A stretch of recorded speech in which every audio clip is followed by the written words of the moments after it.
Hello students, today we are going to start the first lesson of the class 8th, that is the best Christmas present in the world. So, by reading the title, you must have known that this is a story about someone who might have given a Christmas present to someone or someone who might have received it. So he says it is the best Christmas present in the world. So it is not a rocket science to decipher that about which the chapter would be about. So before it is written by Michael Morpurgo. So before you read, there are some things that we would like to discuss. There are some dates or periods of time in the history of the world that are so significant that everyone knows and remembers them. The story you will read mentions one such date and event, a war between the British and the Germans in 1914. Can you guess which war it was? So I hope you know this date that is mentioned, 1914, the year. It was the year when the First World War was started, and one side was Germans and the other side was Britishers and other colliding forces. So it is mentioning about the First World War. So this story is about the events of the First World War, and we will read how during the war someone has received a Christmas present. As you might be aware that during Christmas people exchange gifts to each other or presents to each other. That is very generic to all the festival celebrations throughout the world. Even during festivals of our own country, we give gifts to all the people, like in Diwali, in Holi, and all other festivals, even in Eid and all the other festivals that we celebrate in India, we give presents to each other. So that is how it is there in the Christmas as well. People celebrate Christmas by giving gifts to each other. So this is the story of 1914 during the First World War, where someone receives the Christmas gift and how he thinks it is the best Christmas present in the world. We will read and see. Now there are some other dates mentioned in the chapter. Do you know which events the dates below refers to? The first date is 4th of July 1776. So it is a date when the Americans declared their independence. Now the second date is 17 December 1903. It is the date when Wilbur and Orville Wright made the first flight, remaining in the air for 12 seconds and covering 120 feet. So this is the date when the Wright brothers have made their first flight and made us aware about the possibilities of flying in the air, that is when the first aeroplanes were flown. There is the date of 17 December 1903. Now the third one is 6th August 1945. It is the Hiroshima Day. An atomic bomb was dropped in Hiroshima in Japan on this day. As you might be knowing that in the Second World War, an atomic bomb was dropped on the Hiroshima and Nagasaki of the Japan. So Hiroshima was the first place where the bomb was dropped. The date was 6th of August 1945. Now the fourth date mentioned here is 30th January 1948. It is that date when the father of the nation, Mahatma Gandhi, was assassinated. 1961, Yuri A. Gagarin became the first human to orbit the Earth. Now the sixth one, the last one, 20th July 1969, Neil Armstrong became the first man to set foot on the moon. So these are some of the days that are very significant in the history. The author has given these days to let you know that there are some dates that are very important in the history and are remembered for the long time. So this story also mentions such a date, that is 1914, when the First World War started. So we are going to read a story about the date that has a very significant place in the world history, or particularly in the history of the mankind, because as you must know that the World War had a devastating effect on all of the world, and it kind of changed the humanity for the coming times. So now we'll start the chapter. This is the first paragraph. I will read it out for you, and then we will have a elaboration of the first stanza. I spotted it in a junk shop in Bridport, a roll-top desk. The man said it was early 19th century and oak, which means the author has spotted a roll-top desk in Bridport. Bridport is the name of a place, and a roll-top desk is a kind of desk that of which the top is revolving. You must have seen a desk of which the top must be revolving and the base must be stable. So a roll-top desk was found in a junk shop in Bridport by the author. The man said it was early 19th century and oak. The man could be the owner of the junk shop. He's saying that the desk is of 19th century, early 19th century. So early 19th century, which means something of 1800 to 1820, 1830, and it is made of oak. Oak is a kind of tree which is used in making the furniture. I had wanted one, but they were far too expensive. The author is saying that I was wanting the one a roll top desk that is spotted in the junk shop, but they were far too expensive. They were far too they were asking for far too money for that desk. This one was in a bad condition, a roll top in several pieces, one leg clumsily mended, scotch marks all down one side. So the one that he spotted in the junk shop was in bad condition. The roll top, which means the top which was evolving, was in several pieces, was broken in several pieces. One leg of the desk was clumsily mended, which means it was not properly mended, and scotch marks all down one side. There were scratching marks all over the desk. It was going for very little money. I thought I could restore it. So the author bought the desk that was in the very bad condition, and he thought he could mend it or he could repair it. So he decided to buy it for the very little money, and he wanted to restore it. It would be a risk, a challenge, but I had to have it. He was saying that it is a risk whether he would be able to restore the desk or not, but he would definitely want to take this challenge because he had always wanted a roll top desk, but they were all far too expensive. This time he got the desk in a very very cheap price, but the condition of the desk was not proper. So he decided he would buy the desk in a very low price, and then he will try to restore it. I paid the man and brought it back to my workroom at the back of the garage. I began work on it on the Christmas Eve. So he paid the junk shop owner and brought the desk to his workroom at the back of the garage. So he bought the desk and bring it back to his garage to work upon it. He began his work on the Christmas Eve. So what is the Christmas Eve? It is the eve of 24th December, which means the eve before the Christmas night, that is 24th of December. So he started working on the roll top desk on 24th of December. I hope the first paragraph would be clear to you. Now we'll move on to the second paragraph. There are some questions placed in the first paragraph. First we will discuss that. Where did the author find the roll top desk? Where did the author find it? The author found the roll top desk on a junk shop in Bridgeport. What was the condition of the roll top desk? The condition of the roll top desk was bad. Its one leg was clumsily mended and it had scotch marks on one side. Why did the author decide to buy that desk? Because he always wanted such kind of desk, and they all were far too expensive.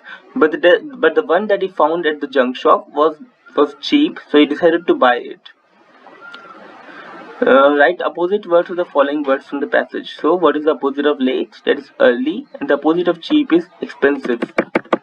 Now we'll move on to the second stanza. I removed the roll top desk second paragraph. I removed the roll top completely and pulled out the drawers. The veneer had almost everywhere. It looked like water damage to me. What is he saying? He's saying that I removed the roll top completely and pulled out the drawers, which means the upper part of the desk was removed by the author. And what else he did? And he pulled out the drawers so that he could repair it. The veneer had almost everywhere. It looked like water damage to me. The veneer, which means the damage was almost everywhere, and he thought it was because of the water damage to the wood. As you would know that the furnitures or any other thing made of the wood gets damaged when it is exposed to the water for the very long time. It becomes soft or it becomes clumsy. Both fire and water had clearly taken their toll on this desk, which means the desk would have been under the fire and also in contact with the water. Therefore, the roll top desk was damaged by the fire and water both. The last drawer was stuck fast. I tried all I could ease it out gently. In the end, I used brute force. So he was just trying to take out the drawer. So the last drawer was stuck. So he tried to take it out gently, but when it didn't happen, he tried using the brute force, which means he tried to open it He tried to open it by the force. I struck it sharply with the side of my fist, and drawer flew upon to reveal a shallow space underneath, a secret door. So when he somehow opened the drawer with his fist, he noticed that there's a shallow space underneath the secret drawer. There was something in there. I reached in and took out a small black tin box. So when he reached out to the secret drawer that was underneath another drawer that he opened forcefully, there was a black tin box. There was a small tin box. Sellotape to the top of it was a piece of lined notepaper, and written on it in shaky handwriting, Jim's last letter, received January 25, 1915. So the black box that he had received, it has a lined notepaper which was sticking on the top of the box with a sellotape, and it was written in a shaky handwriting. In a shaky handwriting, which means as you when you were imagine you're writing in a class and someone is making your desk tremor. By that, your handwriting will be shaky. So a written note with the shaky handwriting was written on the black tin box. So what was written on the box? It is Jim's last letter that is received on January 25, 1915, to be buried with me when the time comes. So it was written on the letter that it is Jim's last letter that is received on January 25, 1915, and it is to be buried with him when he is dead or when his time comes. I knew as I did it that it was wrong of me to open the box, but curiosity got the better of my scruples. It usually does. So he said, I knew as I did it that it was wrong of me to open the box. It was someone else's box that might have been in the desk for a long time, or the previous owner might have kept it in the box and he just forgot about it. So he thought it is wrong to open the box, but his curiosity made him do it. So I mean, it generally happens if you see a thing that you have never seen before. So you are very excited to open it and see what is there inside it. So inside the box there was an envelope. The address read Mrs. Jim Macpherson, 12 Copper Beaches, Bridport, Dorset. I took out the letter and unfolded it. It was written in pencil and dated at the top December 26, 1914. So when he opened the box, there was an envelope, and on the envelope the address was written as Mrs. Jim Macpherson, 12 Copper Beaches, Bridport, Dorset. I took out the letter and unfolded it. What is he saying? That he took out the letter and unfolded it. It was written in pencil and dated at the top December 26, 1914. So the letter was written on December 26, 1914, and it was received on January 25, 1915. Here you can see the letter was received on January 25, 1915, and it was written on December 26, 1914. Alright, is that clear to everyone? So now we'll move on to the questions based on this stanza. What had damaged the desk? The fire and the water had damaged the desk. Where did the author find a small box where did the author find a small tin box? So where did he find the small tin box? He found the small tin box in the secret drawer that was underneath another drawer that was so difficult to open. When he tried to open it forcefully, he came across a secret drawer, and in the secret drawer he found a black tin box. We have just read about it. He found a black tin box, and on the top of the black tin box, a handwritten letter that was written in the shaky handwriting was stick with the help of sellotape, and it was written. It is received by whom? It is received by Jim's last letter, received on January 25, and it is to be buried with me when the time comes. So someone who might have received the letter has said that I will bury it with myself when I will be dead. So the second question in the first part is, what was there inside the box? Inside the box there was an envelope in which there was a letter that was written on December 24, 1914. Now, find the word from the passage which means less deep. It is shallow. Shallow, which means something that is on the upper grounds or which is around the surface. That is called as shallow. So now we will look at the second part of the chapter. That is about the letter that is there in the envelope. The second part is about the letter of, first we'll discuss the comprehension check. What did the author find in a junk shop? So we'll move on to the first stanza. He found a roll-top desk.